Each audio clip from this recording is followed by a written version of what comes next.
জীবনে তিনটি বিষয় আছে, তিনটি বস্তু আছে, তারা যেন আপনাকে কখনো বশে না করে নিতে পারে। প্রথম হলো ধন। ধন যতক্ষণ আপনি ব্যবহার করতে থাকেন, যতক্ষণ তা আপনার কাজে আসছে, ততক্ষণ ঠিক আছে, এই ধন আপনার কাছে অমৃত। কিন্তু যখন এই ধন আপনাকে ব্যবহার করতে শুরু করে, বুঝে যাবেন যে আপনার পতনের সময় শুরু হয়েছে। দ্বিতীয় বিষয়, ফেলে আসা অতীত। যাই করুন, আপনি অতীত পাল্টাতে পারবেন না, আর এই সত্যিটা আপনিও জানেন। কিন্তু তাও এর বশবর্তী আমরা হয়ে পড়ি, আর যখন তাই হয়, তখন এই সংসারে আমরা যেখানেই যাই না কেন, যত বড়ই সুখ লাভ করি না কেন, সেই সব আমাদের কাছে তিক্ত বলে মনে হয়। তৃতীয় বিষয়, আপনার আশেপাশের মানুষ ভিন্ন ভিন্ন ধরনের মানুষ হয়, যাদের চিন্তা ভাবনা এবং দৃষ্টিভঙ্গি ভিন্ন ভিন্ন প্রকারের। যদি এদের বশবর্তী আপনি হয়ে পড়েন, তাহলে কেউ বলবে এটা করো, এটা ভালো। কেউ বলবে এটা করো না, ওটা করো, ওটা ভালো কাজ। কেউ বলবে এই দুটোই করো না, অন্য কিছু করো। এই কথাগুলিতে আপনি এতটাই জড়িয়ে পড়বেন যে আপনি লক্ষ্যভ্রষ্ট হয়ে পড়বেন। তাই এই তিন বিষয় থেকে সাবধানে থাকবেন। যদি কোনো কিছু বশ করতে হয়, তাহলে আপনাকে বশ করতে হবে আপনার আজকে, নিজের বর্তমানকে। এটা খুব প্রয়োজনীয়। এটা ভাববেন যে এই সময়ের সদ্ব্যবহার আমি কিভাবে করব, সময়কে শাসন কিভাবে করব, ওই কর্ম কিভাবে করব যাতে ভবিষ্যতে কখনো আমার আফসোস না হয়, বরং এই সংসার আমাকে নিয়ে গর্ব করবে, সেই কর্ম করুন। আর যখন আপনি এটা শিখে নেবেন, তখন আপনি নিজেই নিজেকে প্রকৃত অর্থে ভাগ্যশালী করে তুলবেন। আসুন আমার সাথে ভালোবেসে বলুন, রাধা রাধা। মানুষ যখন এই সংসারে প্রবেশ করে, অর্থাৎ জন্মগ্রহণ করে, তখন নিশ্চিন্তে থাকে, আনন্দে থাকে। কিন্তু যেই মাত্র তার মধ্যে বোধশক্তি আসে, তখন সে চিন্তা করতে শুরু করে। চিন্তা ভবিষ্যতের, সেই সমস্ত বিষয় নিয়ে চিন্তা করে যা ওর হাতে নেই।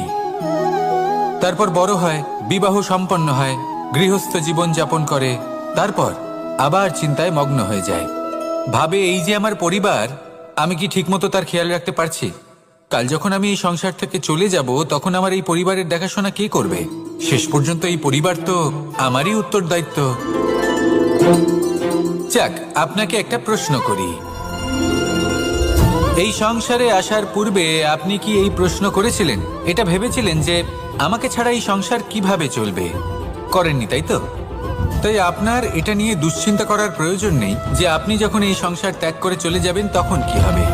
আপনি যখন ছিলেন না, তখনও এই সংসার চলছিল। আপনি যখন এই সংসার ত্যাগ করবেন, তখনও এই সংসার চলতে থাকবে। যদি কোনো বিষয়ের প্রভাব থাকে, তা হলো আপনার আজকের তথা বর্তমানের কর্ম। অর্থাৎ আজ আপনি কি করছেন, কার জন্য মঙ্গল করছেন, কাকে প্রেরণা দিচ্ছেন, কাকে সাহায্য করছেন, কোন উদাহরণ প্রস্তুত করছেন। আপনি এই সংসারে যে ছবি অঙ্কন করবেন, সংসার সেটাই মনে রাখবে। তাহলে শুধু সৎকর্ম করুন, মঙ্গল করতে থাকুন, আর আমার সাথে ভালোবেসে বলুন, রাধা রাধা। আমরা চাই বা না চাই, আমরা সবসময় নয় কোনো না কোনো লক্ষ্যের দিকে এগিয়ে চলেছি, বা কোনো না কোনো যুদ্ধ করেই চলেছি। যেমন যে যুদ্ধ মনের মধ্যে চলছে, সেগুলো হলো অন্তর্মনের যুদ্ধ। যেমন পরিবার প্রতিপালনের যুদ্ধ, কর্তব্য পালনের যুদ্ধ, কোনো প্রিয়জনকে না হারানোর যুদ্ধ। এসব যুদ্ধ মনের মধ্যে চলে, এবং সেদিক থেকে দেখতে গেলে আমরা হলাম এই সংসারের সব থেকে বড় যোদ্ধা, তাই না? কিন্তু এই সব যুদ্ধে যদি আপনি জয়ী হতে চান, তাহলে তিনটি বিষয় আপনাকে মাথায় রাখতে হবে। প্রথম হলো, সেই ব্যক্তি যিনি এই যুদ্ধে পরাজিত হয়েছেন, তাকে নিজের থেকে দূরে করে দেবেন না, বরং আপনি তার কাছে যান, তার সাথে কথা বলুন, কথাবার্তা চালান, আলোচনা করুন, তার থেকে পরামর্শ নিন এবং বুঝতে চেষ্টা করুন উনি কি ভুল করেছিলেন, এবং সেই ভুল নিজের জীবনে করবেন না। দ্বিতীয়, সেই ব্যক্তি যিনি এই যুদ্ধে জয়লাভ করেছেন, তার অভিজ্ঞতা থেকে শিখুন। তিনি কি কি পদক্ষেপ নিয়েছেন, কিভাবে তিনি প্রারব্ধের গতিপথ বদলে দিয়েছেন, কোথায় বুদ্ধি প্রয়োগ করেছেন আর কোথায় বল প্রয়োগ করেছেন, এই সব কিছু তার থেকে শিখুন। এবং তৃতীয়, আপনার নিজের বিবেক। তার কোনটা উচিত বোধ হচ্ছে, কোনটা অনুচিত বোধ হচ্ছে, সেটা বুঝে নিন। যদি এই তিনটি বিষয় আপনি বুঝতে পারেন, তাহলে ধরে নিন যে আপনি সাফল্যের পথে অগ্রসর হয়ে চলেছেন। আসুন আমার সাথে ভালোবেসে বলুন, রাধা রাধা। মানুষের জীবন হলো তার যাত্রা, এবং প্রত্যেকের জীবনযাত্রার লক্ষ্য হলো আলাদা। এবার মনের মধ্যে এই প্রশ্ন জাগতেই পারে যে এই জীবনের লক্ষ্যটা গুরুত্বপূর্ণ নাকি যাত্রাটা। এবং এই ভাবনায় আমরা কোথাও না কোথাও সব থেকে গুরুত্বপূর্ণ বিষয়ে ভুলে যাই যে সব থেকে গুরুত্বপূর্ণ ব্যক্তিত্ব হলো আমাদের সাথী, আমাদের সহযাত্রী, যার সাথে আমরা এই যাত্রাপথ সুনিশ্চিত করি। এটা খুব গুরুত্বপূর্ণ। আপনি নিজেই দেখুন, মেঘ থেকে বৃষ্টি ঝরে পড়ে। তার লক্ষ্য হলো ধরিত্রী, তার যাত্রাপথ হলো সেই বায়ুমণ্ডল। কিন্তু ও কোন সাথী নির্বাচন করছে তার উপর কত কিছু নির্ভর করে। যদি সাথী হিসেবে ঝিনুককে খুঁজে পায় আর ওই ঝিনুকের ওপরে গিয়ে পড়ে, তাহলে মুক্তয়ে পরিণত হয়। তখন লক্ষ্য কি হয়ে থাকে? ঈশ্বরের আভূষণ। সেখানেই যদি এই জলের ফোঁটা কোনো সাপের সঙ্গ পায়, কোনো সাপের মুখে গিয়ে পড়ে, তাহলে তা পরিণত হয় বিষে। আর তখন লক্ষ্য কি হয়? কারোর প্রাণ হরণ করা। এই উদাহরণ স্থির করে যে আমাদের জীবনে সাথীর নির্বাচন হলো অত্যন্ত আবশ্যক এবং অত্যন্ত গুরুত্বপূর্ণ বিষয়। কারণ সাথীর প্রভাব শুধু যে আপনার পথে পড়বে তা নয়, আপনার লক্ষ্যের উপরও পড়বে। কখনো কখনো কেউ আপনার লক্ষ্য বদলে দেবে, কখনো উচিতভাবে, কখনো অনুচিতভাবে। সেটা আপনার নির্বাচনের উপর নির্ভর করছে। তাহলে একজন শ্রেষ্ঠ সাথী নির্বাচন করুন আর আমার সাথে ভালোবেসে বলুন, রাধা রাধা। মানুষ বর্তমানে নিজের জীবন অতিবাহিত করেন, কিন্তু তার জীবনে অতীতকাল এবং ভবিষ্যৎকাল এই দুটোরই সমান গুরুত্ব রয়েছে। অতীতকাল অতিবাহিত হয়ে গেছে এবং সেটা জীবিত থাকে আমাদের স্মৃতি হিসেবে, এবং ভবিষ্যৎ হলো সেটাই যেটা আমরা শুধুমাত্র কল্পনাই করতে পারি। এবার অতীতের কিছু স্মৃতি এমন থাকে যা আমাদের কাছে আনন্দময় হয় না, তা কটু হয়, দুঃখজনক হয়, যন্ত্রণাদায়ক হয়। আমরা যা কিছুই করি তা বদলে ফেলতে পারবো না, কিন্তু ভবিষ্যৎকাল সেটা আমরা রচনা অবশ্যই করতে পারি, যদি আজ আমরা শ্রেষ্ঠ কর্ম করি। যদি আজকের এই দিনটা আমরা আনন্দের সাথে অতিবাহিত করি, সুখের সাথে অতিবাহিত করি, এক একটা মুহূর্ত আমরা আনন্দ এবং ভালোবাসার সাথে অতিবাহিত করি, আপনার আজকের এই কর্ম আপনার ভবিষ্যৎ নির্ধারণ করবে। আজ আপনি যেভাবে জীবন কাটাবেন তা ভবিষ্যতে গিয়ে অতীতকালে পরিণত হবে। আর তখন আপনি এমন স্মৃতি খুঁজে পাবেন যেখানে আপনি প্রত্যেকটি মুহূর্ত প্রেম এবং আনন্দের সাথে অতিবাহিত করেছেন, এবং সেই স্মৃতি মধুর হবে। তাহলে আজ শ্রেষ্ঠ এবং উচিত কর্ম করুন। আপনি নিশ্চিত রূপে একটি উজ্জ্বল, শুদ্ধ, পবিত্র এবং আনন্দময় ভবিষ্যৎ লাভ করবেন। আসুন আমার সাথে ভালোবেসে বলুন, রাধা রাধা। প্রত্যেক মানুষ নিজের জীবনে হীরক তথা হিরে এবং দর্পণ এই দুই দেখেছেন। এই দুই হলো সাদা, এবং এরা দুজনেই আলোর প্রতিফলন ঘটায় এবং এরা দুজনেই উজ্জ্বল হয়ে ওঠে। আপনি হয়তো মনে মনে ভাবছেন যে এটা কি ধরনের তুলনা করছি। একটা হিরে তো রত্ন, তার মূল্য দর্পণের থেকে অনেক গুণ বেশি। কিন্তু হিরে থাকাতে দর্পণের মূল্য কিন্তু কোনো অংশে কমে যায় না, তাই না? মানুষ যখন হিরে নিজের হাতে নেয় তখন সবার আগে কি খোঁজে? দর্পণ, যাতে তার মধ্যে দিয়ে দেখে সে বুঝতে পারে যে সেই হিরে আদৌ তার শোভাবর্ধন করছে কিনা, তাকে ভালো দেখাচ্ছে কিনা, প্রসাধনের জন্য সেটা ব্যবহার করা ঠিক হবে কিনা। অর্থাৎ হীরের উপস্থিতিতে দর্পণের গুরুত্ব কম হলো না, দর্পণের কারণে হীরের মূল্য বোঝা গেল। আমাদের জীবনেও ঠিক এরকমই ঘটে। আপনারা যদি সংসারে নিজের আশেপাশে দেখেন, এমন অনেক মানুষ দেখতে পাবেন যারা নিজেদের ক্ষেত্রে মহান স্থানে পৌঁছেছেন, নিপুণ এবং শ্রেষ্ঠ হয়েছেন। আর তাদের মধ্যে আপনার নিজের মনে হয় যেন আপনি হলেন দর্পণ। নিজেকে ছোট মনে করবেন না। আপনার মূল্য কম হচ্ছে না, আপনার নিজস্ব মূল্য আছে। আর যদি আপনার অস্তিত্ব না থাকে তাহলে ওনাদের অস্তিত্বের মূল্য সংসার বুঝতেই পারবে না। জীবনে সবসময় চেষ্টা করবেন যাতে আপনি আরো বেশি শ্রেষ্ঠ হয়ে উঠতে পারেন। আপনি নিজে যে স্থানে আছেন সেটাকে ছোট মনে করবেন না, তারও নিজস্ব একটা মূল্য আছে। যদি আপনি হিরে হয়ে থাকেন তাহলে অহংকার করবেন না, যদি আপনি দর্পণ হয়ে থাকেন তাহলে নিজেকে ছোট মনে করবেন না। আসুন আর আমার সাথে ভালোবেসে বলুন, রাধা রাধা। পাপ এবং পুণ্য, এই দুই হলো সংসারের এমন দুই বিন্দু যাকে কেন্দ্র করে এই সংসারের চক্র ঘুরতে থাকে। আমরা যদি কোনো কর্ম বিচার করি, হয় পুণ্য নয় পাপের দৃষ্টিভঙ্গি দিয়ে, এটা হয় পুণ্য না হলে পাপ। কিন্তু এই পাপ এবং পুণ্য এই দুই নির্ভর করে প্রত্যেক মানুষের ওপর, তার চিন্তাধারা, তার পরিস্থিতির ওপর। ধরুন এমন একজন মানুষ যিনি অনেক দিন ধরে বনে পথ হারিয়েছেন, অনেক দিন হয়তো উনি কোনো খাবার খাননি। এবার এমন পরিস্থিতি চলে এসছে যে এবার যদি উনি খাবার না খান তাহলে হয়তো জীবিতই থাকবেন না। আর এমন অবস্থায় ওনার সামনে যদি কোনো প্রাণী আসে তাহলে তাকে শিকার করা, এটা কিন্তু তার কাছে পাপ নয়, এটা তো জীবিত থাকার একমাত্র উপায়। এটা তার কাছে পুণ্য সম। আর যদি আমি এমন একজন ব্যক্তির কথা বলি যিনি সরল, যিনি একটি সুখী, শান্ত, সুরক্ষিত জীবনযাপন করছেন, তার কাছে কিন্তু এটা পাপ। এইরকমই এই সংসারে ভিন্ন ভিন্ন পরিভাষা আছে পাপ এবং পুণ্যের। তার মধ্যে যদি আমি আপনাকে একটি সরল পরিভাষা দিই, সেটা হলো, জীবনে যখনই কোনো কর্ম করবেন সেটা নিয়ে একটু ভেবে দেখুন যে এই যে কাজটা আমি করছি তার ফলে এই যে অন্য মানুষেরা আছেন এই সংসারে, তারা কি দুঃখ পাবেন? যদি তারা দুঃখ পান তাহলে সেটা পাপ। যদি আপনি এমন কোনো কর্ম করেন যার ফলে অন্যরা প্রসন্নতা লাভ করেন, তাদের মুখে হাসি ফুটে ওঠে, যদি তারা প্রেরিত হন, জীবনে সামনে এগোতে পারেন, তাদের বিকাশ হয়, তাহলে এটা হলো পুণ্য।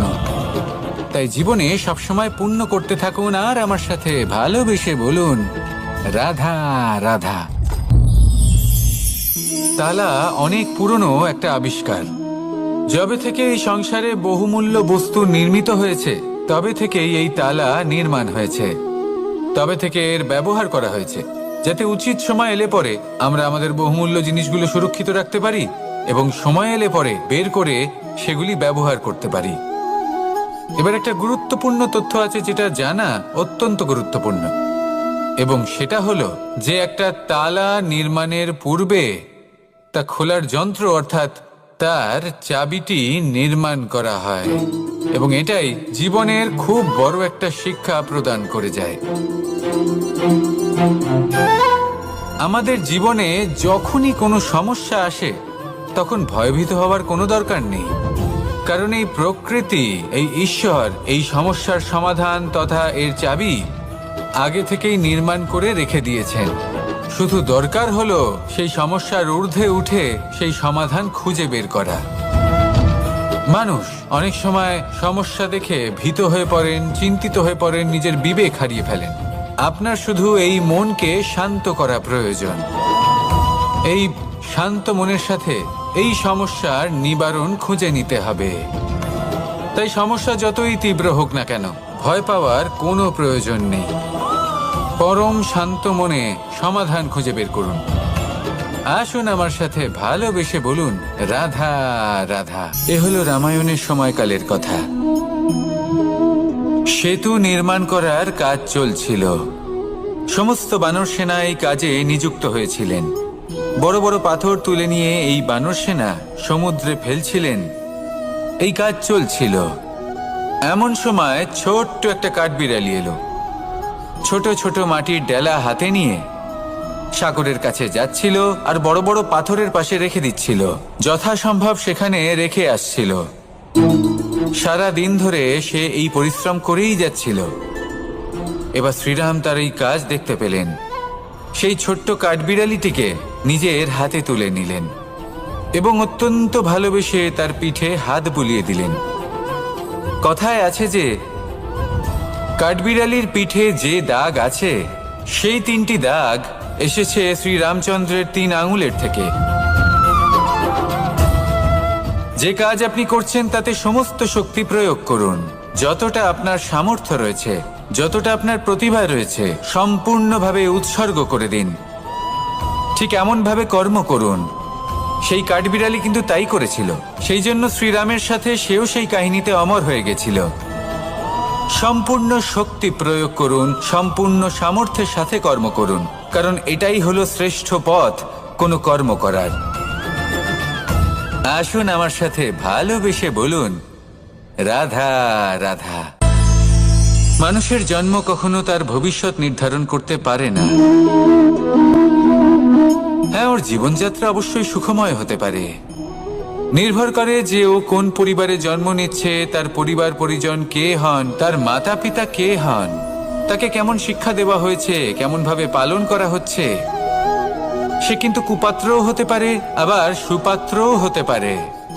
কিন্তু সে চলে যাওয়ার পর এই সংসার তাকে মনে রাখবে নাকি না, আর যদি মনেও রাখে তাহলে কিভাবে মনে রাখবে সেটা নির্ভর করছে তার কর্ম এবং তার নির্বাচনের উপর।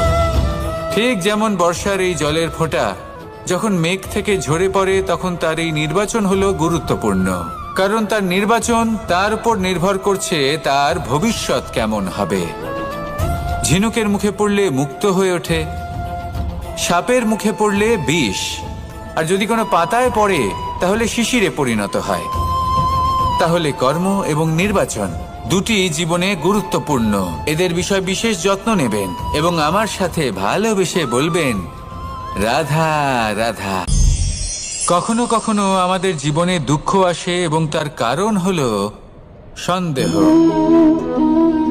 মানুষ আমাদের উপর সন্দেহ করে, আমাদের কর্ম নিয়ে, আমাদের মানসিকতা নিয়ে, আমাদের কথা নিয়ে, আমাদের চরিত্র নিয়ে।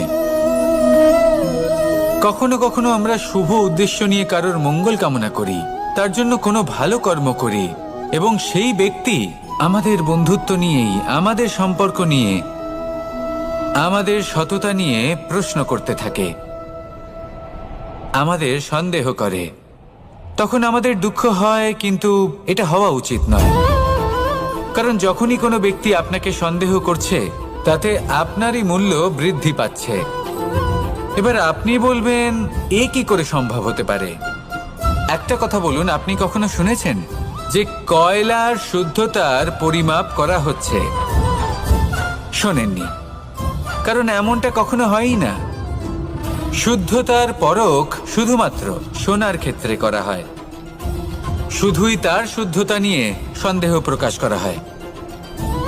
এই সোনাকে পরখ করা হয়, আর যখন এই সোনা এই পরীক্ষায় উত্তীর্ণ হয়, তখন সেই সোনা কতটা মূল্যবান সেটা সংসার জানতে পারে। সেই রকমই এই সংসার আপনাকেও পরখ করবে। যখন আপনি এই পরীক্ষায় উত্তীর্ণ হবেন, তখন আপনার মূল্য কতটা অধিক সেটা এই সংসারও জানতে পারবে। সেই জন্য যখনই কেউ আপনার উপর সন্দেহ করবে, দুঃখ পাবেন না। শুধু এই কথাটার খেয়াল রাখবেন, আপনি কি উচিত পথে চলেছেন, উচিত কর্ম করছেন। সকলের প্রতি আপনার মনে যেন সদ্ভাবনা থাকে, এবং হ্যাঁ, আপনি যেন আমার সাথে ভালোবেসে বলেন, রাধা রাধা। আমরা সবাই সূর্যকে সম্মান করি, ওনাকে শ্রদ্ধা করি, ওনাকে পুজো করি।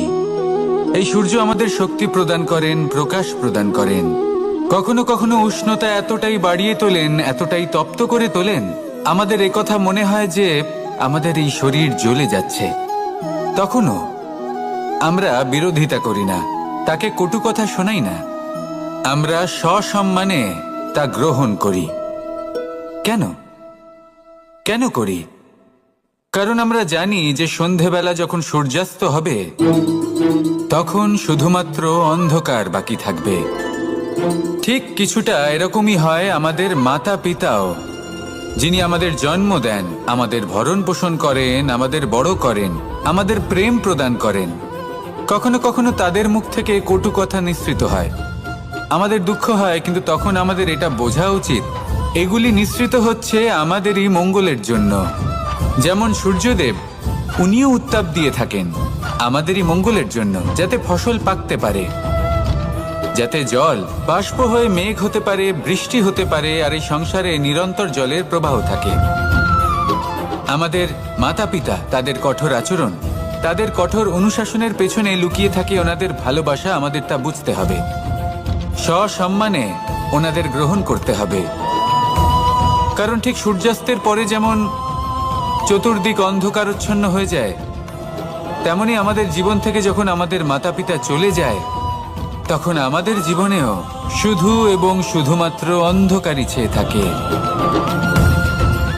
সেই জন্য নিজের মাতা পিতাকে সম্মান করুন, ওনাদের ভালোবাসা প্রদান করুন।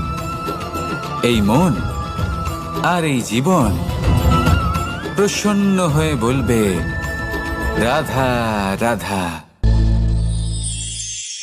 শিশিরের বিন্দু পাতার ওপর পড়ে আর তার গায়ে লেগে থাকে।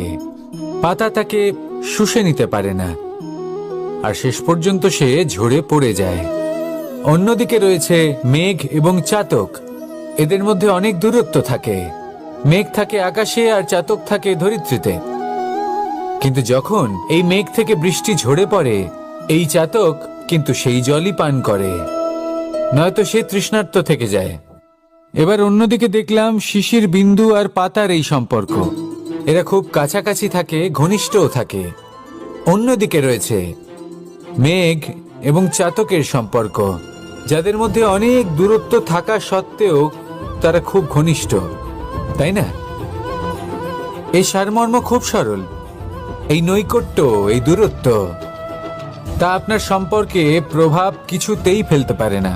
এই নৈকট্য, এই দূরত্ব, এইসব হলো শুধুমাত্র মনের ব্যাপার। কখনো আপনি অনুভব করেছেন আপনি কারোর থেকে অনেক অনেক দূরে আছেন, অনেক দূরে আছেন, তাও সেই ব্যক্তির প্রতি আপনি টান অনুভব করেন। সেখানে আপনি কারোর সাথে প্রত্যেক দিন অতিবাহিত করেন, সমস্ত জীবন অতিবাহিত করেন, সব থেকে বেশি সময় তার সাথে অতিবাহিত করেন, তাও তার প্রতি সেই টান অনুভব করেন না। এই সংকেত হলো মনের দূরত্বের। তাহলে মনের এই দূরত্ব দূর করুন আর আমার সাথে ভালোবেসে বলুন, রাধা রাধা।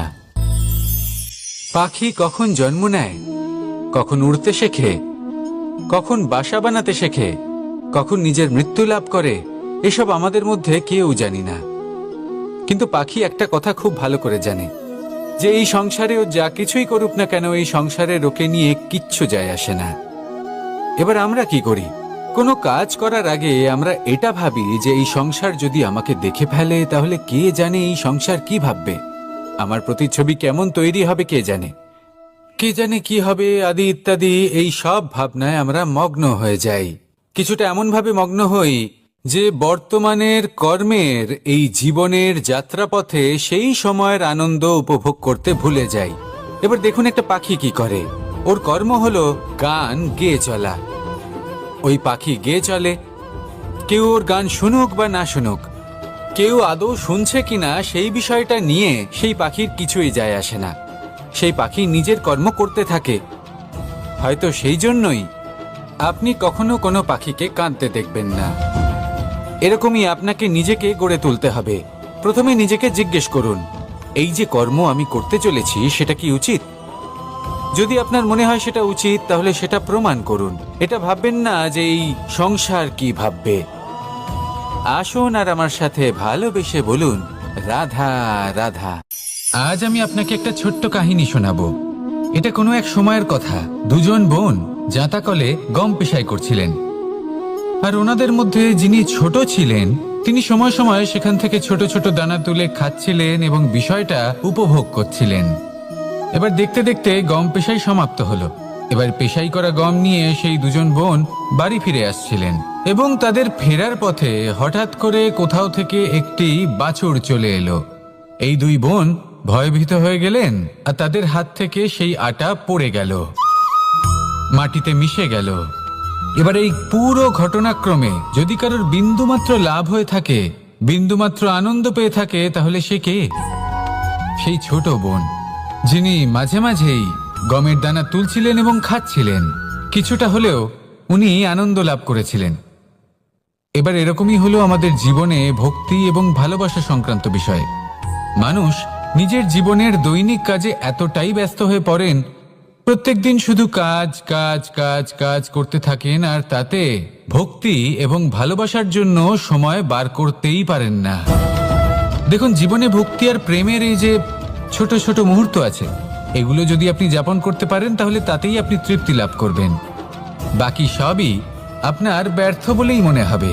জীবনে যখনই আপনি কোনো কাজ করবেন, ঈশ্বরের প্রতি সমর্পিত হয়ে সেই কাজ করুন। আর যখনই সময় পাবেন, তাহলে সেই সময় নিজের আপনজনদের দিন। যাদের আপনি ভালোবাসেন তাদের প্রতি যত্নবান হন, তাদের শুভাকাঙ্ক্ষী হন। এই প্রেম আর ভক্তির ছোট ছোট মুহূর্তগুলো আপনার জীবনকে চরিতার্থ করে তুলবে। আসুন আমার সাথে ভালোবেসে বলুন, রাধা রাধা। জীবনে তিনটি বিষয় আছে, তিনটি বস্তু আছে, তারা যেন আপনাকে কখনো বশে না করে নিতে পারে। প্রথম হলো ধন। ধন যতক্ষণ আপনি ব্যবহার করতে থাকেন, যতক্ষণ তা আপনার কাজে আসছে, ততক্ষণ ঠিক আছে, এই ধন আপনার কাছে অমৃত। কিন্তু যখন এই ধন আপনাকে ব্যবহার করতে শুরু করে, বুঝে যাবেন যে আপনার পতনের সময় শুরু হয়েছে। দ্বিতীয় বিষয়, ফেলে আসা অতীত। যাই করুন, আপনি অতীত পাল্টাতে পারবেন না, আর এই সত্যিটা আপনিও জানেন।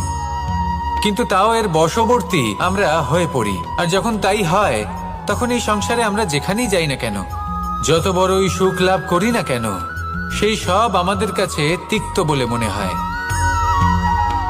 তৃতীয় বিষয়, আপনার আশেপাশের মানুষ ভিন্ন ভিন্ন ধরনের মানুষ হয়, যাদের চিন্তা ভাবনা এবং দৃষ্টিভঙ্গি ভিন্ন ভিন্ন প্রকারের। যদি এদের বশবর্তী আপনি হয়ে পড়েন, তাহলে কেউ বলবে এটা করো, এটা ভালো। কেউ বলবে এটা করো না, ওটা করো, ওটা ভালো কাজ। কেউ বলবে এই দুটোই করো না, অন্য কিছু করো। এই কথাগুলিতে আপনি এতটাই জড়িয়ে পড়বেন যে আপনি লক্ষ্যভ্রষ্ট হয়ে পড়বেন। তাই এই তিন বিষয় থেকে সাবধানে থাকবেন। যদি কোনো কিছু বশ করতে হয়, তাহলে আপনাকে বশ করতে হবে আপনার আজকে, নিজের বর্তমানকে। এটা খুব প্রয়োজনীয়। এটা ভাববেন যে এই সময়ের সদ্ব্যবহার আমি কিভাবে করব, সময়কে শাসন কিভাবে করব, ওই কর্ম কিভাবে করব যাতে ভবিষ্যতে কখনো আমার আফসোস না হয়, বরং এই সংসার আমাকে নিয়ে গর্ব করবে, সেই কর্ম করুন। আর যখন আপনি এটা শিখে নেবেন, তখন আপনি নিজেই নিজেকে প্রকৃত অর্থে ভাগ্যশালী করে তুলবেন। আসুন আমার সাথে ভালোবেসে বলুন, রাধা রাধা। মানুষ যখন এই সংসারে প্রবেশ করে, অর্থাৎ জন্মগ্রহণ করে, তখন নিশ্চিন্তে থাকে, আনন্দে থাকে। কিন্তু যেইমাত্র তার মধ্যে বোধশক্তি আসে, তখন সে চিন্তা করতে শুরু করে। চিন্তা ভবিষ্যতের, সেই সমস্ত বিষয় নিয়ে চিন্তা করে যা ওর হাতে নেই। তারপর বড় হয়, বিবাহ সম্পন্ন হয়, গৃহস্থ জীবন যাপন করে, তারপর আবার চিন্তায় মগ্ন হয়ে যায়। ভাবে এই যে আমার পরিবার, আমি কি ঠিকমতো তার খেয়াল রাখতে পারছি? কাল যখন আমি এই সংসার থেকে চলে যাব, তখন আমার এই পরিবারের দেখাশোনা কে করবে? শেষ পর্যন্ত এই পরিবার তো আমারই উত্তরদায়িত্ব। যাক, আপনাকে একটা প্রশ্ন করি। এই সংসারে আসার পূর্বে আপনি কি এই প্রশ্ন করেছিলেন, এটা ভেবেছিলেন যে আমাকে ছাড়া এই সংসার কিভাবে চলবে? করেননি, তাই তো? তাই আপনার এটা নিয়ে দুশ্চিন্তা করার প্রয়োজন নেই যে আপনি যখন এই সংসার ত্যাগ করে চলে যাবেন তখন কি হবে। আপনি যখন ছিলেন না তখনও এই সংসার চলছিল, আপনি যখন এই সংসার ত্যাগ করবেন তখনও এই সংসার চলতে থাকবে।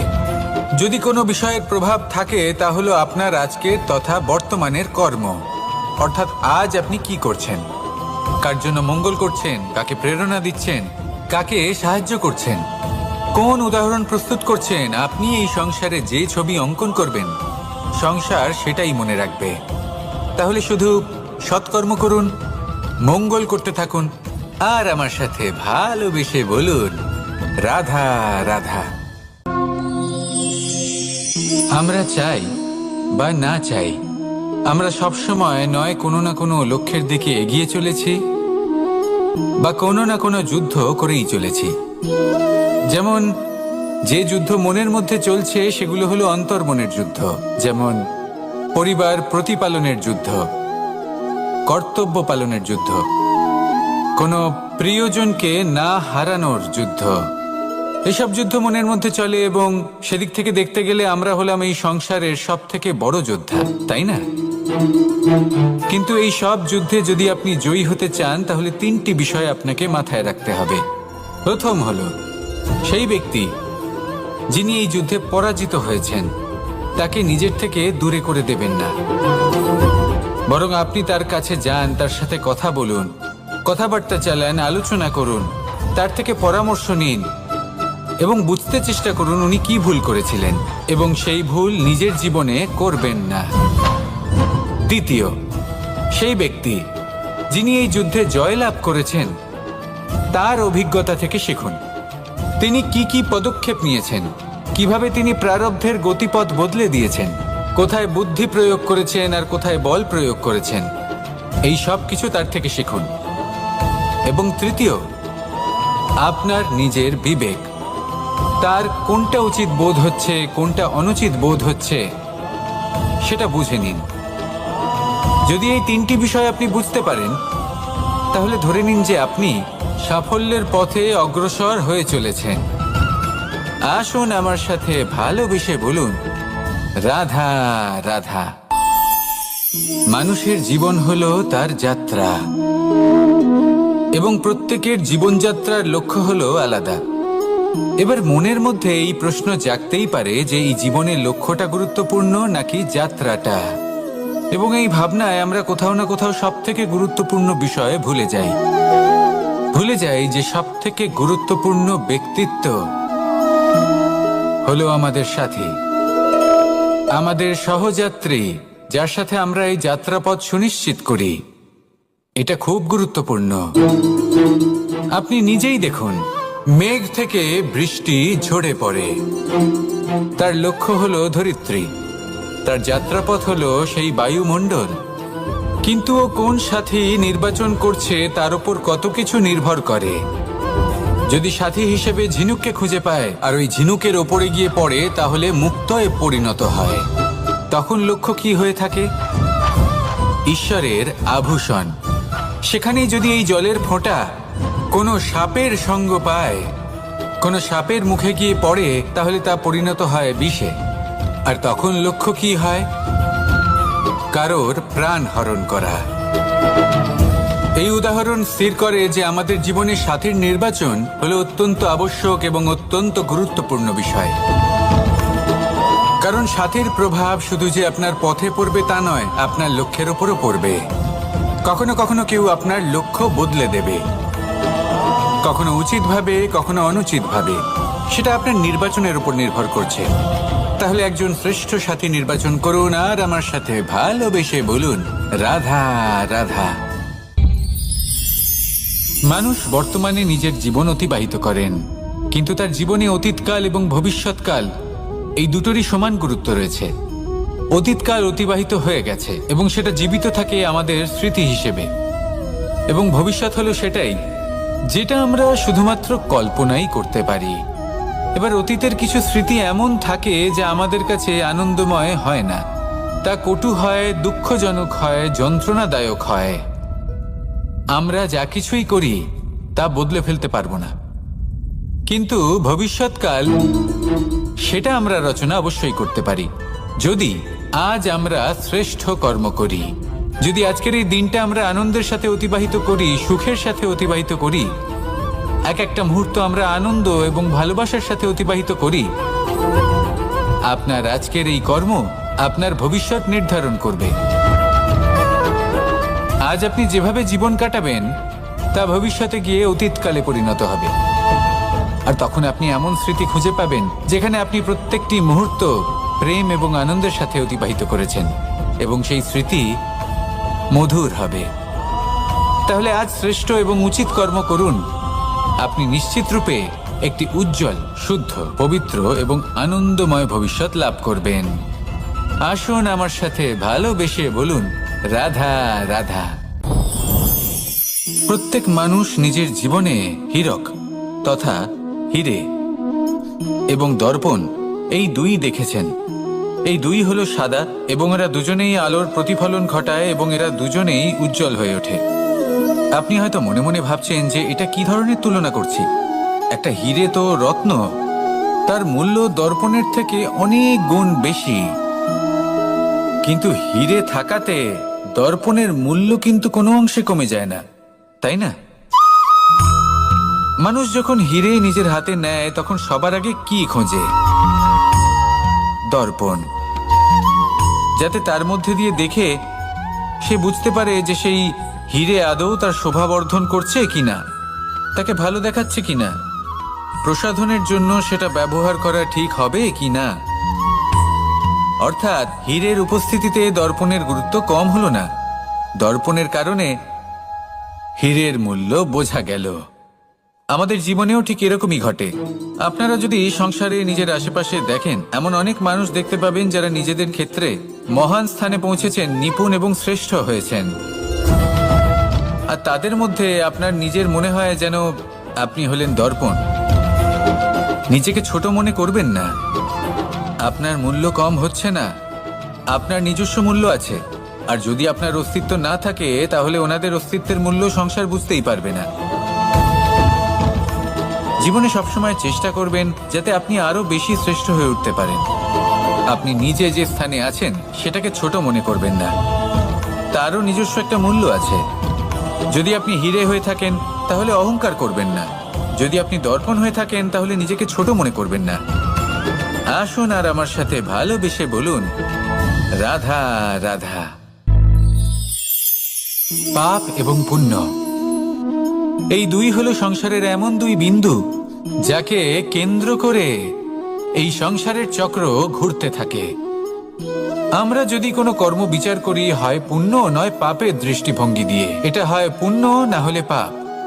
কিন্তু এই পাপ এবং পুণ্য এই দুই নির্ভর করে প্রত্যেক মানুষের ওপর, তার চিন্তাধারা, তার পরিস্থিতির ওপর। ধরুন এমন একজন মানুষ যিনি অনেক দিন ধরে বনে পথ হারিয়েছেন, অনেক দিন হয়তো উনি কোনো খাবার খাননি। এবার এমন পরিস্থিতি চলে এসছে যে এবার যদি উনি খাবার না খান তাহলে হয়তো জীবিতই থাকবেন না। আর এমন অবস্থায় ওনার সামনে যদি কোনো প্রাণী আসে তাহলে তাকে শিকার করা, এটা কিন্তু তার কাছে পাপ নয়, এটা তো জীবিত থাকার একমাত্র উপায়। এটা তার কাছে পুণ্য সম। আর যদি আমি এমন একজন ব্যক্তির কথা বলি যিনি সরল, যিনি একটি সুখী, শান্ত, সুরক্ষিত জীবনযাপন করছেন, তার কাছে কিন্তু এটা পাপ। এইরকমই এই সংসারে ভিন্ন ভিন্ন পরিভাষা আছে পাপ এবং পুণ্যের। তার মধ্যে যদি আমি আপনাকে একটি সরল পরিভাষা দিই, সেটা হলো, জীবনে যখনই কোনো কর্ম করবেন সেটা নিয়ে একটু ভেবে দেখুন যে এই যে কাজটা আমি করছি তার ফলে এই যে অন্য মানুষেরা আছেন এই সংসারে, তারা কি দুঃখ পাবেন? যদি তারা দুঃখ পান তাহলে সেটা পাপ। যদি আপনি এমন কোনো কর্ম করেন যার ফলে অন্যরা প্রসন্নতা লাভ করেন, তাদের মুখে হাসি ফুটে ওঠে, যদি তারা প্রেরিত হন, জীবনে সামনে এগোতে পারেন, তাদের বিকাশ হয়, তাহলে এটা হলো পুণ্য। তাই জীবনে সবসময় পুণ্য করতে থাকুন আর আমার সাথে ভালোবেসে বলুন, রাধা রাধা। তালা অনেক পুরনো একটা আবিষ্কার। যবে থেকে এই সংসারে বহুমূল্য বস্তু নির্মিত হয়েছে তবে থেকেই এই তালা নির্মাণ হয়েছে, তবে থেকে এর ব্যবহার করা হয়েছে, যাতে উচিত সময় এলে পরে আমরা আমাদের বহুমূল্য জিনিসগুলো সুরক্ষিত রাখতে পারি এবং সময় এলে পরে বের করে সেগুলি ব্যবহার করতে পারি।